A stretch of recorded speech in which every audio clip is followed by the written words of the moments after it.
नमस्ते मेरे प्यारे भाइयों और बहनों, मैं कुछ कहना चाहूंगी आप लोगों को। कल या आज कुछ मीडिया न्यूज चैनल में दिखाया जा रही है, तिप्रा मथा का सुप्रीमो प्रद्युत जी मीडिया में बोला है कि Santana Chakma one day will also coming meet me and will join Tipra Motha. मैं उनसे ये कहना चाहूंगी, आपका सपना सपना ही रहेगा। Your dream will remind a dream, it will never be real. क्योंकि मैं आपकी जैसा नहीं हूं।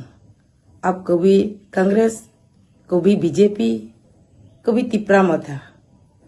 मैं शुरू से बीजेपी से शुरू किया, अभी भी बीजेपी में हूं और जब तक सांस रहेगा, जब तक जान रहेगा, मैं बीजेपी में ही रहूंगी। क्योंकि बीजेपी सबका साथ, सबका विकास, जाति जनजाति के लिए काम करते हैं। इसीलिए मैं भारतीय जनता पार्टी में रहूंगी और सबको, हमारा भारतीय जनता पार्टी कार्यकर्ता को और जो बीजेपी में अभी नहीं है, सबको बुलाना चाहूंगी, आप बीजेपी में आ जाइए। हम मिलके एक भारत श्रेष्ठ भारत, एक त्रिपुरा श्रेष्ठ त्रिपुरा बनाएंगे। मिलके एक साथ काम करेंगे। वंदे मातरम, भारत माता की जय, बीजेपी जिंदाबाद।